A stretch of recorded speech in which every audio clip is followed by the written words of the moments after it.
혹시 이 가운데 복 싫어하시는 분 계십니까? 예, 복 싫어하는 사람 아마 한 명도 없을 것입니다. 사람들은 누구나 다 복 좋아합니다. 그래서 전도할 때도 옛날에, 지금도 그렇게 전도하시는지 모르겠는데, 예수 믿고 복 받으세요, 이렇게 전도하곤 했죠. 그렇습니다. 예수 믿으시면 복 받으십니다. 신앙은 우리에게 그 어떤 것과도 바꿀 수 없는 크나큰 복을 전달해 줍니다. 복은 우리의 신앙에서 아주 중요합니다. 우리는 하나님이 주시는 복을 분명히 받게 될 것입니다. 창세기 12장에서 믿음의 조상 아브라함을 하나님이 부르실 때 하나님께서 아브라함에게 복을 주시겠다 약속하셨습니다. 거기에 더하여 복의 근원이 될 것이라고 말씀하셨습니다. 아브라함의 씨로 말미암아 천하 만민이 복을 얻을 것이라고 창세기 22장 18절에서 말씀하셨습니다. 아브라함에게 약속하셨던 그 복이 아브라함에게서 끝나는 것이 아니라 그의 아들 이삭에게로 전달이 되고 또 다시 야곱에게로 전달이 되었습니다. 아브라함의 혈통에서 끝나는 것이 아니라 그 안에만 머무르지 않고 그 약속된 복이 믿음으로 말미암는 자들에게 전달이 되었습니다. 그래서 갈라디아서 3장 9절에서 이 약속된 복을 믿음으로 말미암는 사람들이 함께 받는다고 그렇게 기록하고 있습니다. 에베소서 1장 3절부터 5절을 보면 우리를 그리스도 예수로 말미암아 하나님의 아들들이 되게 하신 것, 그 이유가 뭐냐? 하늘에 속한 모든 신령한 복으로 우리에게 복 주시기 위해서라고 그렇게 성경이 기록하고 있습니다. 오늘날 교회들이 물질주의에 빠져서 많은 신자들이 지나친 기복신앙을 갖고 있는 것이 문제이긴 하지만, 그래서 교회에서 복 얘기하면 조금 기복적인 것 같은 느낌이 들어서 부정적으로 인식되고 있기도 하지만 복은 성경에서 아주 중요한 개념입니다. 하나님께서 아브라함의 자손들, 신앙의 사람들을 부르시고 그들에게 복 주십니다. 그리고 신자들은 하나님이 주시는 그 궁극적인 복을 바라보며 간절히 소망하고 기다리며 살아갑니다.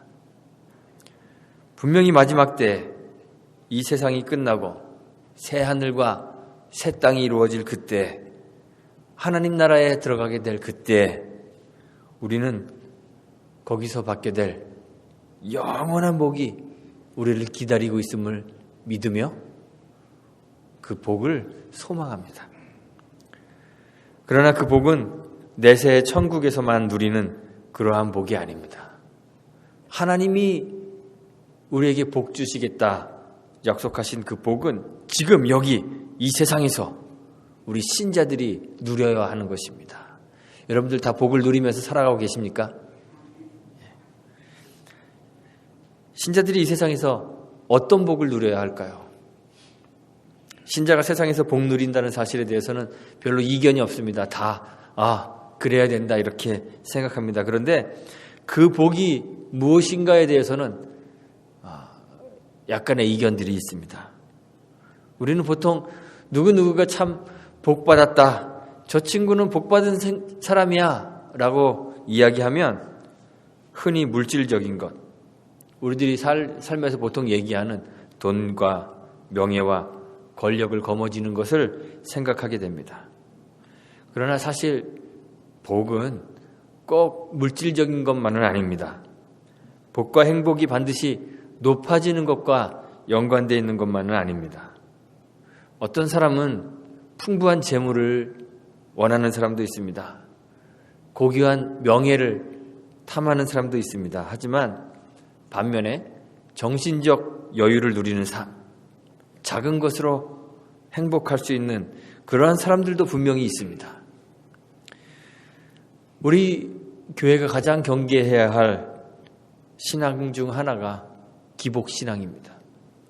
돈이나 명예나 권력 같은 것들 사실 있으면 참 편안합니다. 편리합니다. 그런 것들은 소유한 사람들에게 담대함을 줍니다. 자신감을 줍니다. 그래서 그것을 소유한 사람들이 자유로울 수 있도록 만들어줍니다. 그것 자체도 우리가 보면 복이라고 할 수 있을 것 같아요. 그러나 한편으로 우리가 곰곰이 생각해 보면 이러한 것들, 돈이나 명예나 권력들을 소유하게 될 때 정말 주의하여서 경계하지 않으면 오히려 우리는 그것들 때문에 자유를 빼앗기게 되는 독이 될 수도 있습니다. 그리고 사실 우리는 죄 때문에, 우리 안에 있는 그 죄 때문에 이러한 것들을 다스릴 수 있는 그런 능력이 잘 없습니다. 예수님이 이 땅에 계실 때 돈이나 명예나 권력을 소유했던 대부분의 사람들이 예수님께 칭찬을 받기보다는 오히려 책망받았던 사실을 보면 이것들을 다스리고 그것들을 소유하는 것이 얼마나 힘든지 잘 알 수 있습니다. 그래서 성경은 우리에게 선택을 요구하죠. 돈이냐 하나님이냐 결단과 선택을 요구합니다. 그러다 보니까 복에 대해서 설교할 때 항상 들어가는 말이 있습니다. 성경이 말하는 복은 물질적인 복이 아닙니다. 이렇게 종종 강조를 하게 되죠. 마태복음 산상설교를 보면 예수님이 심령이 가난한 자가 복이 있다고 하셨죠. 그런데 누가복음 6장에는 이 똑같은 설교를 평지에서 예수님이 하시게 되는데 그 평지 설교에서는 심령이라는 자를 빼버리셨습니다. 가난한 자는 복이 있다 이렇게 말씀하셨습니다. 성경의 많은 본문들이 가난함, 비참함, 낮아짐 이런 것들을 칭찬합니다. 그리스도의 낮아지심, 그의 고난, 그의 가난, 십자가를 찬미합니다. 그리고 우리도 그런 그리스도를 닮자고 강조하죠. 그래서 재물이나 명예나 쾌락이나 이런 것들을 탐하는 사람들을 우리는 속물이라고 부르면서 경멸합니다. 그런데 반면에 작은 것에 행복할 줄 아는 사람들, 그런 사람들을 참 대단한 사람으로 보는 그런 경향이 있습니다. 어떻게 보면 우리 신앙인들은 이 부유함과 가난함, 높아짐과 낮아짐, 연약함과 강함 그 사이에서 모순 또는 이율배반적 그러한 삶을 살아가는 것 같습니다. 다 원하는 것들이 있잖아요. 하나님이 우리 자신을 부유하게 해주시기를, 하나님이 우리를 명예롭게도 해주시고 우리에게 힘도 있게 해주시기를 바라면서도 동시에 우리는 가난을 노래하는 그러한 이율배반에 빠져 있습니다. 아브라함의 이야기, 이삭과 야곱의 이야기, 동방의 부자 욥의 이야기, 다윗의 이야기, 솔로몬의 이야기를 늘 하면서 하나님이 그의 백성을 그들과 같이 잘 되게 해주실 것이라고, 그것이 복이라고 믿기도 하면서 다른 한편으로는 가난해져야 하고 낮아져야 하고 고난도 받아야 하고 십자가도 짊어져야 하는 그런 강박 속에 살아가는 모순이 우리 신앙인들 속에 있습니다. 그리스도인들 속에 있습니다. 그런데 성경을 읽다 보면요, 성경에서 말하는 복은 다른 종교들이 이야기하는 약속하며 유혹하는 번영과 풍요도 아니고, 또한 유교에서 이야기하는 가난을 즐기는 안빈낙도 아시죠? 가난 속에서 도를 즐긴다. 그러한 것도 아닌 것을 알 수 있습니다. 돈을 많이 벌거나 권력과 명예를 얻는 것이 하나님을 섬기는 목적이 아니듯, 반대로 가난해지거나 가난 속에서 마음의 평화를 얻는 것 따위도 성경이 말하는 하나님 섬기는 목적이 아닙니다. 성경은 하나님 자신이 우리의 신앙과 삶의 목적이고 이유라고 말씀하고 있습니다. 하나님이 주시는 가장 크고 소중한 선물은 다른 그 어떤 것이 아니라 부해지는 것도 아니고 가난해지는 것도 아니고, 하나님이 주시는 가장 큰 선물은 하나님 자신을 주시는 것입니다. 구약시대의 신자들에게 주셨던 구약시대의 신자들에게 주셨던 풍요, 이러한 것들은 그 자체가 복이 아니라 하나님이 함께하고 계신다는 하나님 함께하심의 상징으로서만 중요한 것입니다. 그래서 부가 없어도 하나님이 함께하시면 그 사람이 구약시대에도 복이 있는 사람이에요. 하나님께서 아브라함에게 복을 약속하실 때 그 처음부터 하나님은 아브라함과 함께 계셨습니다. 그와 동행하셨습니다. 갈대아우르에서 하란으로 떠날 때, 다시 하란을 떠나 가나안에서 애굽으로 내려갔을 때에도 하나님이 늘 아브라함과 함께 동행하셨습니다.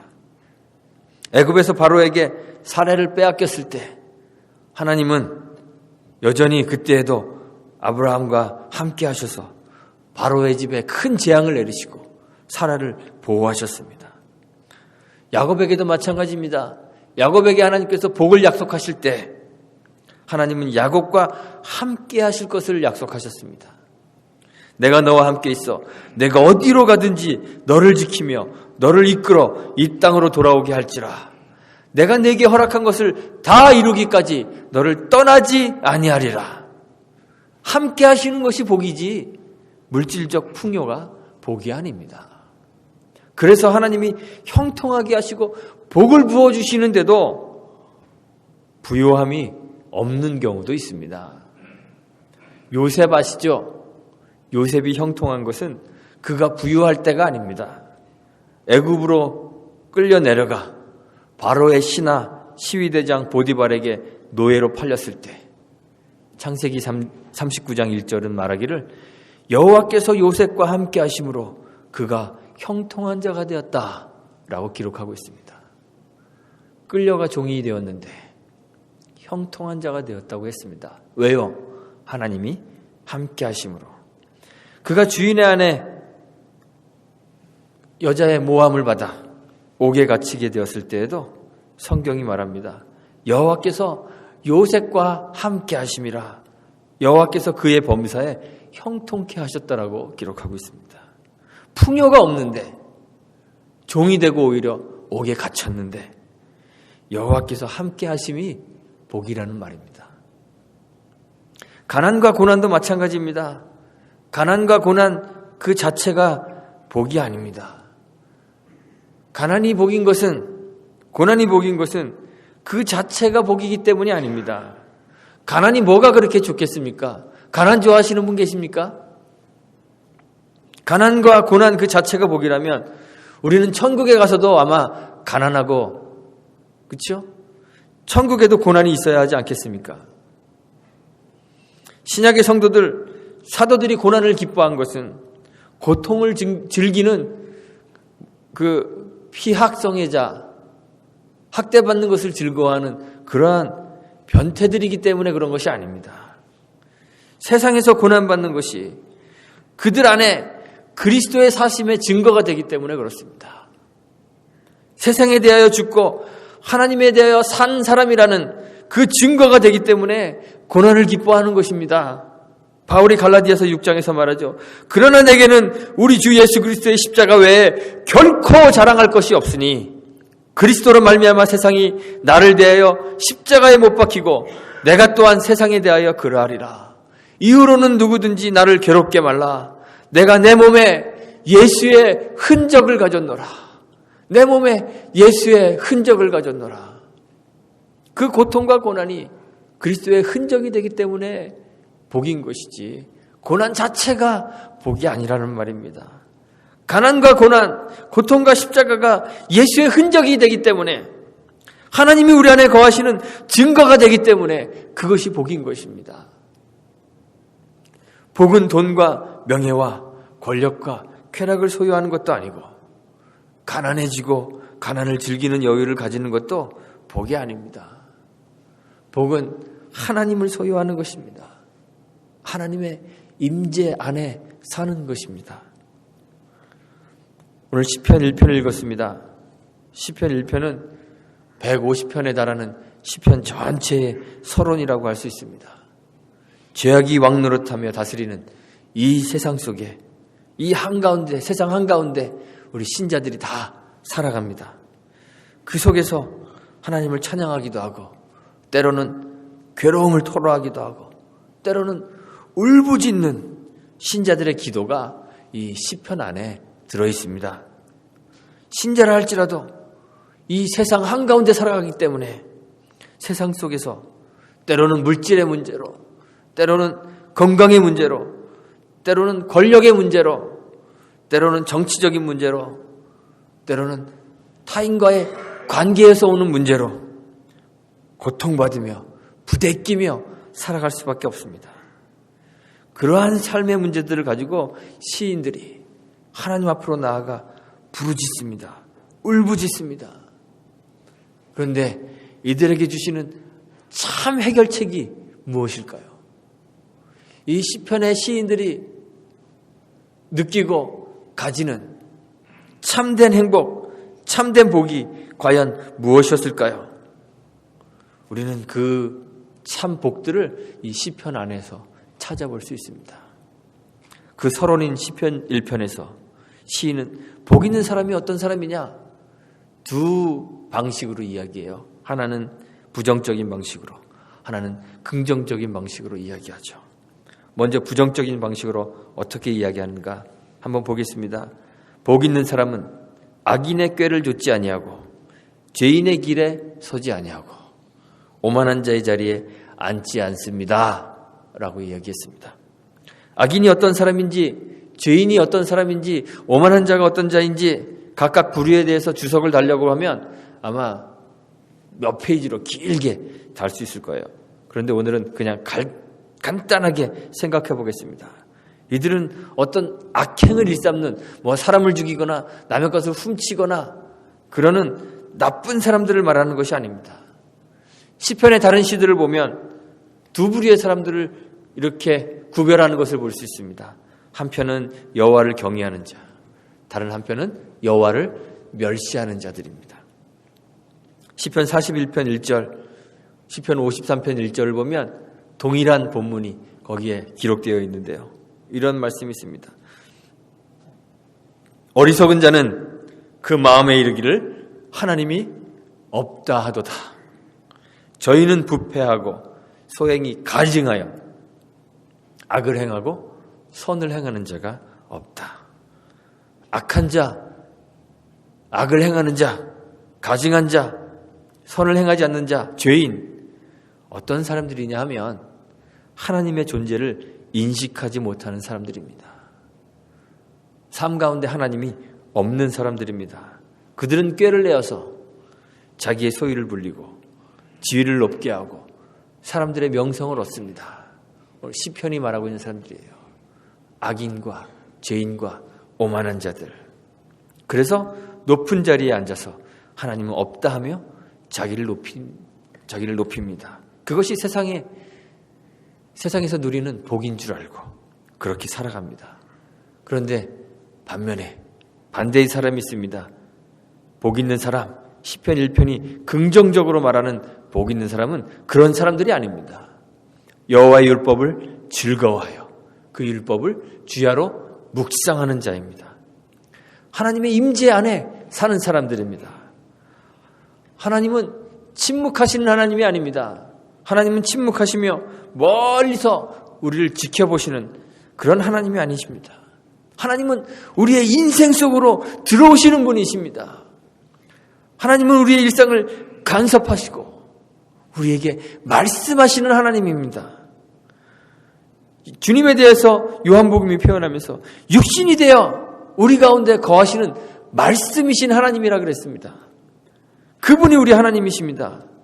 율법을 즐거워하고 그 율법을 주야로 묵상하는 것, 그냥 좋은 책 만나서 그 책에 감동받고 밑줄 치면서 읽고 또 좋은 문구들 외워두는 것, 또는 좋은 시를 만나서 그 시를 낭송하고 암송하는 방식으로 즐거워하고 묵상하는 것이 아닙니다. 율법을 즐거워하고 묵상하는 것은 여호와의 율법, 하나님의 말씀 속에서 하나님을 만나는 것입니다. 우리의 삶 가운데로 침투해 들어오셔서 우리의 삶에 말씀하시는 그 하나님을 만나는 것이 여호와의 율법을, 하나님의 말씀을 즐거워하고 묵상하는 것입니다. 말씀 속에서 우리의 삶을 뚫고 들어오시는 그 하나님을 만나는 것입니다. 우리의 일상을 간섭하시는 하나님, 우리의 매일의 삶에서 일거수일투족에 대해 하나님의 뜻을 알려주시는, 말씀하시는 그 하나님을 만나는 것입니다. 그의 음성을 듣는 것입니다. 말씀을 통해서, 말씀 묵상을 통해서 하나님의 뜻이 종교와는 전혀 상관없어 보이는 우리의 사소한 일상에까지 이루어지고 성취되도록 그 하나님과 동행하는 것이 여호와의 율법을 즐거워하고 그 율법을 주야로 묵상하는 것입니다. 삶의 중대한 사건에서 뿐만이 아니라 아주 작고 사소한 일상의 일까지 모든 삶이 하나님과 함께 하나님의 뜻대로 행해지도록 하나님의 음성을 듣는 삶, 하나님의 음성에 귀를 기울이는 것, 그것이 바로 복 있는 삶이고 복 있는 사람이라고 시편이 지금 이야기하고 있습니다. 소유의 많고 적음이 우리를 복 있는 사람으로 만들어주는 것이 아닙니다. 소유가 많건 적건 그 자리에 계셔서 말씀하시는 하나님을 인식하고 사는 것, 그 하나님과 동행하는 것이 복이라고 시편이 노래하고 있습니다. 그 하나님과 동행하고 계십니까? 성경은 우리에게 그냥 가난해지라고 말하지 않습니다. 부유할 수도 있습니다. 그 속에서 하나님과 동행해야 합니다. 가난해질 수도 있습니다. 그 속에서 하나님과 동행해야 합니다. 우리 사랑하는 주춧돌교회 성도님들이 성경이 말하고 있는 복된 사람들이 다 되시기를 간절히 소망합니다. 하나님의 임재 가운데 사십시오. 하나님이 여러분들의 삶 가운데 함께 계시는 것을 경험하고 사십시오. 하나님 없는 것처럼 살지 않았으면 좋겠습니다. 어리석은 자는 이르기를 하나님이 없다 한다고 했죠. 하나님이 없는 것처럼 살아가고 있는 우리들의 모습을 돌아보아야 합니다. 하나님의 임재 가운데 사시기를 간절히 바랍니다. 곁에 계신 하나님, 우리와 함께 하시고 우리와 동행하시는 하나님을 매 순간마다 경험하며 사실 수 있게 되기를 바랍니다. 그것이 복입니다. 말씀이 육신이 되어 우리 가운데 거하시는 하나님, 하나님이 그러한 분이시기 때문에 시편의 말씀처럼 하나님의 말씀을 즐거워하고 그 말씀을 주야로 묵상하는 성도님들이 다 되시기를 간절히 바랍니다. 그래서 2016년 우리 한 해 동안 우리 주춧돌교회 성도들이 하나님 더 많이 체험하고 하나님과 동행하는 복 있는 사람 되시기를 주님의 이름으로 축원합니다. 함께 기도하겠습니다.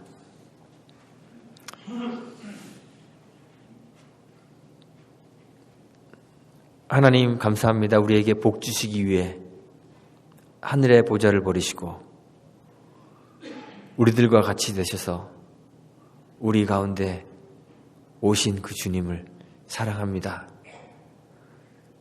말씀이 육신이 되어 우리 가운데 거하신 그 하나님, 그 말씀을 우리가 즐거워하고 날마다 주야로 묵상하는 자들이 되게 하시기를 원합니다.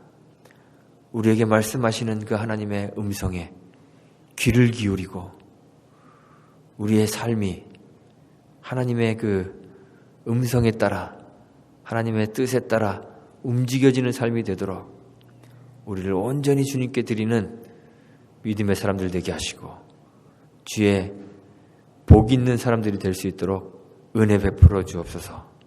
우리와 함께 하시는 그 주님의 은총이, 그 주님의 복이 삶 가운데 늘 있게 하셔서 우리의 성도들 가운데 단 한 사람도 하나님 경험하지 못하고 하나님 임재 가운데 거하지 못하는 사람들 없도록 주께서 은혜 베풀어 주시기를 간절히 원합니다.